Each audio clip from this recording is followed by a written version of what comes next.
Susie, how are you? I'm good. It's a beautiful night to ride, isn't it? Absolutely gorgeous. You know, Ed, I always get so excited for this horse show of better horses. But over the next couple months, we have so many exciting events coming up. New trainers, clinicians. A lot going on. As a matter of fact, everybody's getting into the ranch events, so they want to learn, they want to understand how they can improve on their horses, and what better way to do it than Better Horses. Hello everyone, my name's Ed Adams. And I'm Susie Arbo. And welcome to Better Horses. Kerry Kuhn from Medicine Lodge, Kansas will be showing us the art in moving the horses in a fluid motion. And professional horse trainer Dana Hokana from California will be teaching a young horse on how to ground drive. One of the most important topics everyone needs to know is tying up. So this week, Craig Cameron from Bluff Dale, Texas, will demonstrate some special knots and valuable tips in safely securing your horse. So before you saddle up, head to that barn or clean those stalls. Be sure to watch this episode that I know you're really going to enjoy. And you know what? It's the only horse show on your local broadcast television station. And proudly airing on RFD TV and the Cowboy Channel. We'll be right back.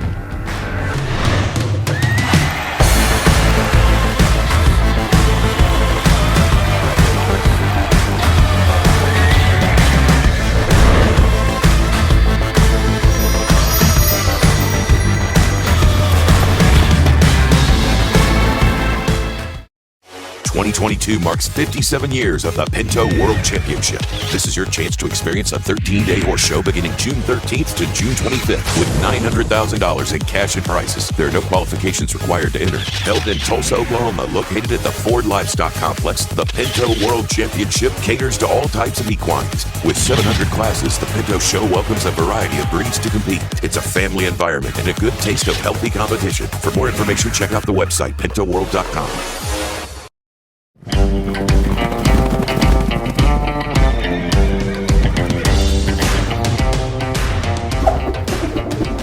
What a blessing it is to have you here with us today. I'm so excited to finally be out here on this little filly that we got from the Purina Animal Nutrition Center. This is Che. Today is actually her 5th ride, so it's pretty cool. I got Colt riding Miss Purina.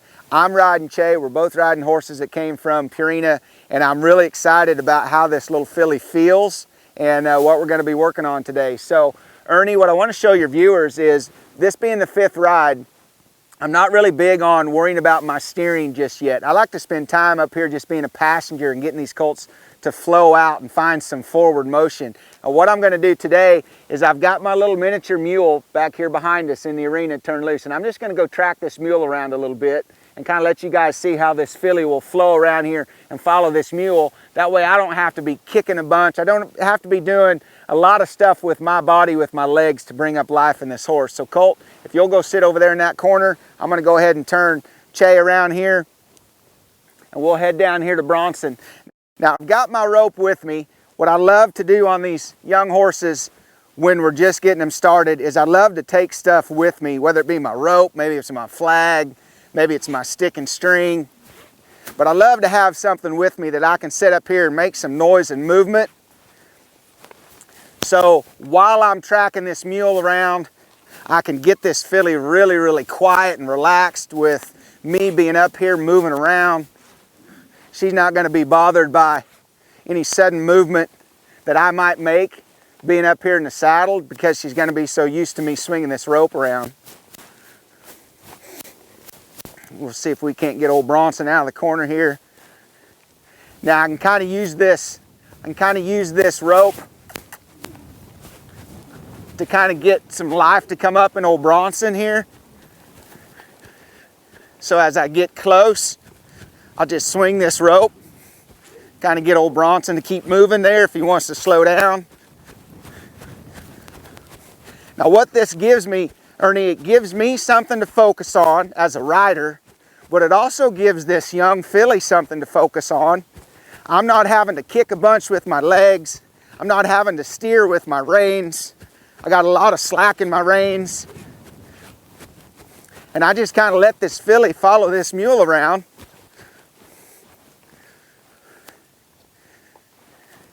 To where she can go find some fluid forward motion. Now I'm getting in here close just for the fun of it, I can maybe throw a real nice soft loop down there underneath this mule's hind feet, maybe like I was going to heel him.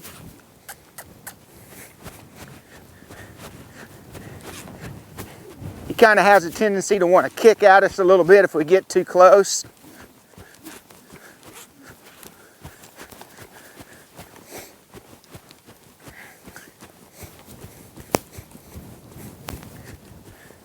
But for the most part, Ernie, when I set things up like this on my young horses, I can just sit up here and basically be a passenger.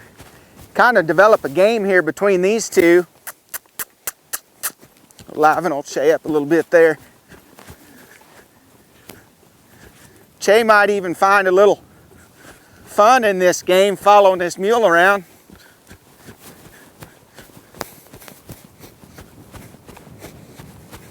I'm going to step her out here a little bit to the right. Get old Bronson to go there to the left. Speed up here a little bit.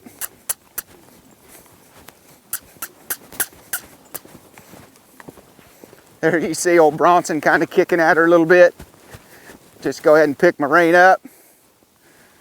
Bring her right back to him. And I can go right back. This mare will stay with him. She'll go on by him. But again, my goal is to just come out here and find something that's going to let me bring some life up in my horse and not have to be doing a whole bunch of kicking or even worrying about a whole bunch of steering while I'm out here just putting the fifth ride on this young filly. I can keep things quiet. I'm not having to bring up a whole lot of life on my end. Really, I'm just squeezing a little bit with my legs here, adding my smooch a little bit just to bring up some life in this horse, using my rope to help bring up a little bit of life in Bronson, and that also helps bring up some life in my horse, and then we just go have some fun with it. So instead of maybe coming out here and thinking I got to be kicking and whipping on my horse a lot in the beginning to get him to go find some forward, we'll just use something like Bronson as a magnet. Get old Bronson flowing around here and just let that magnet pull on her horse as this horse is getting comfortable carrying a rider around just here on her fifth ride. So I hope that's something that can be motivational, inspiring for your viewers. If your viewers would like to find out more information about what we do, they can go to kerrykuhn.com. As always, it was truly an honor to have you here with us this morning. Thank you so much, my friend. Hey folks, it's always good to be with you once again. You know what? The other day, we the church were broke into. In the darkness of night, in the darkness of their minds, in the darkness of their souls, they decide they need to come and steal from this church. I don't understand that, but that is the world that we live in. But here's the good news. What they took, we can replace. But listen to what the Bible says about that. It says, "Do not store up for yourselves treasures on earth where moth and rust destroy and where thieves break in and steal, but store up for yourselves treasures in heaven where moth and rust do not destroy and where thieves do not break in and steal. For where your treasure is, there your heart will be also." So it's our prayer here today at Better Horses that we store up our treasures in heaven, because the Bible says that's where our heart is at. Hey, this is Steve Stafford. I'm the pastor at Risen Ranch Cowboy Church in Carthage, Missouri, and a very proud member of the Better Horses family. Stay tuned. We'll be right back right after these messages.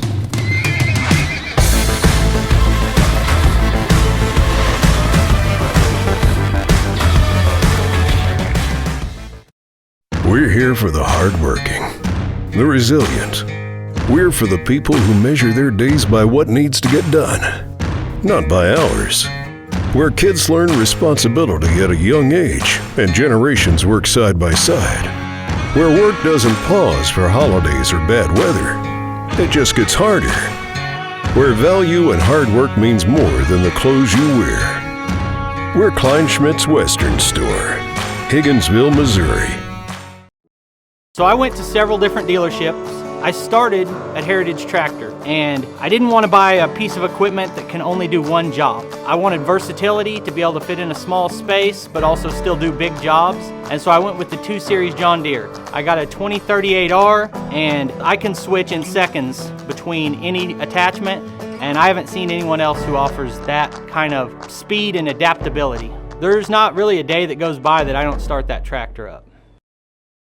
What do you get when you bring together one of the biggest names in veterinary medicine with one of the most caring and committed teams of horse health experts in the industry? You get a vaccine portfolio known for its quality and safety, a pharmaceutical line you can rely on to help manage pain and support performance. You get the products, programs, and people of Merck Animal Health.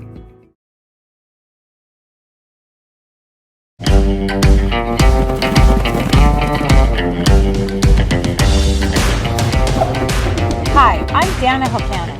I'm here with Better Horses Network, and I'm excited to share with you some of my training tips and techniques to help you and your horse become the best you can be. Today, I want to give a little lesson on driving. You know, driving a colt is a very, very good way to advance their groundwork training. It's also excellent to make sure that your horse is really ready to ride. And I say that to say that it adds an extra dimension of control, of relationship. It adds another dimension of trust between you and that horse. Because let me tell you something, your first ride on a horse, you go from everything on the ground, and you can have this horse gentle as a kitten on the ground, and he may lunge and he may tie and he's been saddled. But when your cues and your direction of pull change from here to ask him to whoa to here with your hands here, and the weight of a rider bouncing down on his bottom end when he feels the movement and he feels your weight, sometimes it opens a whole new world for that horse. Some horses respond very, very well, and they accept it, and they're good and trusting about it. Other horses feel the weight of that rider's back, and when they hit that 2-beat trot, that 1-2, 1-2, that rider's bouncing up and down, and they forget all their training. And this is a colt that's just been so gentle and good. Now, he may surprise us, and when I put these driving lines on, he may respond incorrectly. I've never driven him. And driving is something that I want to warn you so much can be dangerous. When you drive a horse, it can be so dangerous, and I want to explain a few reasons why. The handler has to be very, very confident and coordinated with the driving lines. I saw a lady once at a clinic, a dear friend of mine, in fact, get her drive lines caught around her spur and get drug. They can be dangerous. Also, that horse, when that horse feels these driving lines down around their bottom end, that horse has the capability to explode. So I would not start driving my I would say that I would not start driving my colts and young horses until I felt very, very confident in my relationship with my horse, that this horse was quiet, accepting, that I had done a lot of sacking out and had the ropes around him and feel him, and that I could handle him good, that I had really layered the foundation before I drove him. And you can drive your horses in a snaffle bit or a side pull or a halter. Some people start their horses in a halter, some people a side pull, some people a snaffle. I have a lot of respect for this colt's nose because he may be a hackamore or a futurity horse, and I do not want to damage or mark up or scar up his nose. So I'm going to be very careful with his nose with these driving lines. But also, I want my horse to make sure, and me, that I have control in relationship. It's really about relationship. All your groundwork, what is your groundwork doing? All your work on the ground is getting this horse to understand that you are in control at the moment, that you are going to move around him and do things around him and on him and near him, that he has to control himself in outside situations of a tractor goes by, a truck goes by. He has to control himself. We take our colts from our pastures and bring them up, and they now have to become a horse, a broke horse that can stand, that can be handled, that can have his feet picked up, he can be brushed, he can be bathed, he can be tied. I get all of that foundational groundwork done before I would even start to think about driving him. I would have him saddled, I'd have him tied. This would be the last thing I would do before I would get up on his back. And I would do this in a place that I felt safe. In other words, I wouldn't do this out with my plastic arena fencing where if something scared him, he'd go through a fence. Because you may think you have control. I'm going to put these lines on him and I'm going to pull on his nose to come to a whoa when I want. But he doesn't know that cue very well yet. He may feel those lines and go straight out that door. So I hesitantly teach this to you, wanting you to know you have to be really, really cautious. And a very good way to start driving a horse is to do nothing more than to start lunging them with the drive lines around their back end. And you know, you not only need your horse cooperative, you need to be handy too. So let's talk about that for a minute, because safety is so important to me. And so many people try techniques and they're really not ready for them, or why don't you take that? So let's just say I'm going to be driving my colt. First of all, I want my line organized, okay? And I'm going to make sure that my rope, that it will let go. I'll feed out my rope appropriately, that it's not tangled. But I'm going to hold that excess rope in a loop that I'm not going to accidentally step in, because that could be not good. And all of us, think about it. A horse is possibly going to blow up or blowing up out of control, and I got to handle my rope, stay out of his way. Another thing that can happen is he can whip around and come at me or tangle in the rope because I don't have the control. Driving is nothing more than teaching an added dimension of cues and controls, such as whoa, turn, go forward. So I need to be able to be handy enough and use one rein independently, one line than the other. I need to be able to let line out as well as reel my line back up. So if you feel any bit insecure about doing that, don't do it. You know, hire a professional and get some help in a professional way, because even us professionals, sometimes it doesn't go as planned. We're dealing with a 1,000-pound or 800-pound horse, and we need to be cautious in all that we do. But for starters, I'm going to start with a lead rope, or we have a lunge line on him now. We have the side pull on him. We have the reins tied up around here in a loose fashion. I'm going to start with my handler holding it. I hope you enjoyed that training tip, and I know that there's good information that can help you and your horse to be the best you can be. Please check out my website at hokana.com.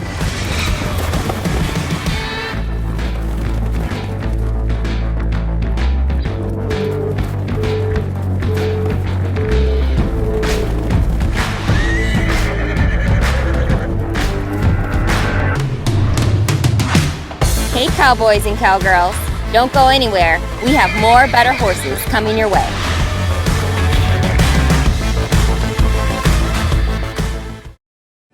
No matter what discipline of riding you do, training, showing, and everyday stress is hard on your horse's legs. Decra Veterinary Products is a leading lameness company that brought you Osphos. Osphos is a clodronate injection, an intramuscular bisphosphonate to help control the clinical signs of navicular syndrome in horses 4 years and older. Ask your veterinarian if Osphos is right for your horse. Decra Veterinary Products is a proud sponsor of The American. We're here for the hardworking, the resilient. We're for the people who measure their days by what needs to get done, not by hours. Where kids learn responsibility at a young age and generations work side by side. Where work doesn't pause for holidays or bad weather. It just gets harder. Where value and hard work means more than the clothes you wear. We're Kleinschmidt's Western Store, Higginsville, Missouri. It's time to go with United Mosquito and Fly Control's premier fly system for fly control in your barn, providing relief for horses from the stress of fighting flies, and also makes the barn more pleasant for everyone in the barn. Easy, effective, and safe. With United Mosquito and Fly Control, we provide a full service. You as the barn owner don't have to do anything. We go everywhere and take care of everything with our friendly fast service. Call today at 913-558-3814 or email Paul at unitedmosquito.com.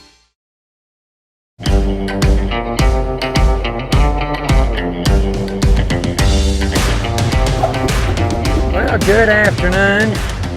Craig Cameron here, deep in the heart of Texas. Got a great day, good day, and great weather for working with horses. You know, one thing I get asked a lot is people say, Craig, how do you get your horse to stay put when you get down and say walk off? You do it by practice and through repetition and showing the horse what it is that you want and what it is that you don't want. But just about like anything else, it starts with small steps. You know, I'm a big advocate, and you've probably seen me do some hobble training with my horses, something I believe in, and it's something that can get them started standing ground tied. And that's what we call it when we're able to get off the horse, and if we walk around and do something or visit or go check something else or do some work here, the horse stays put and does not leave. He can learn that through repetition and the way that you offer life up to this horse. You can see I carry a set of hobbles here on the horse just like that in case I need them. And as I'm teaching these horses, from time to time, just like saddling, unsaddling, sometimes I just put them on where he's learning about standing ground tied, learning patience, learning to give to pressure, learning to follow a feel. And that's what we're all looking for with these horses. We're dealing with that mind right there. Remember that mind that controls his body, his legs, and his feet. So, how can I start this? I get off, and I'm going to start, what did I tell you? Small steps. So as I go to walk off, I guarantee you, this horse, he'll by nature, after a while, want to come with me. Just like a dog, I'm just going to put my hands up, create some energy, and tell him, stay put. Whoa, stay put. Don't follow me. A lot of people get concerned. Well, Craig, I've been teaching this horse to come to me all this time. I promise you, he can learn the difference. So I get this horse to stay put, stay. See him watching me? And I just walk off, and then I walk back. I walk back before he can come to me. Now I'm going to walk at different angles. That was more toward the gate, which would be him more apt wanting to come with me. Trust me, they know where the gates are, they know where the barn is, they know where the other horses are. So all these little things to kind of think about all the time. So I'm going to step off here, stay. See how he watches me? And I like that. I like that a lot. Stay put, and then I come on back. And pretty soon, he's going to learn exactly what it is that I want. If this horse goes to leave, shoot, I catch him up, put him back, or maybe push him around where I turn that into work, where staying becomes the easiest and best thing he can do. Now, his nature might want to be when I turn and look at me, I'm going to walk off this direction. Here, stay. I use that hand. Stay. See him take that 1 foot? But he's watching me. He knows, he's beginning to learn those hand signals. Stay put. He took that 1 step. And I don't want to be too critical, and don't work for perfection. It's okay if he makes a mistake. Just like it's okay for you to make a mistake. In actuality, that's how we learn. So I just keep doing these little steps over and over, plus do the hobble training like I showed you on a previous YouTube video. Right there, stay put, and walk on back. And pretty soon he'll get to where he really likes that, just getting to stand still. It's a really good deal for the horse. Stay put. I'm gonna walk, stay. I'm gonna walk all the way around this horse. Watch him change eyes. See how he went from right eye to left eye? Remember, he sees different than you and I, thinks different than you and I, perceives the world quite a bit different than you and I. So don't expect him to think like you, and don't work with him and try to teach him like a human being. Learn to speak horse to the horse. And after a while, you're just going to be amazed at what you get accomplished with these horses. And when they learn to stand ground tied, you're going to love it. And I guarantee your friends will be amazed, and they're going to say, how did you do that? Hey, you know how you did it. You presented it to this horse in a way he can understand, gave him the time it took for him to understand, lots of repetition. Hey, work with your horse, not against your horse. See things from his perspective and understand his trust and acceptance. Always working on that. Hey, I'm Craig Cameron. Really appreciate you joining me. We got lots more coming, and I'll see you next time. Closed captioning has been brought to you by Lina Weaver and Flat Tail Ranch.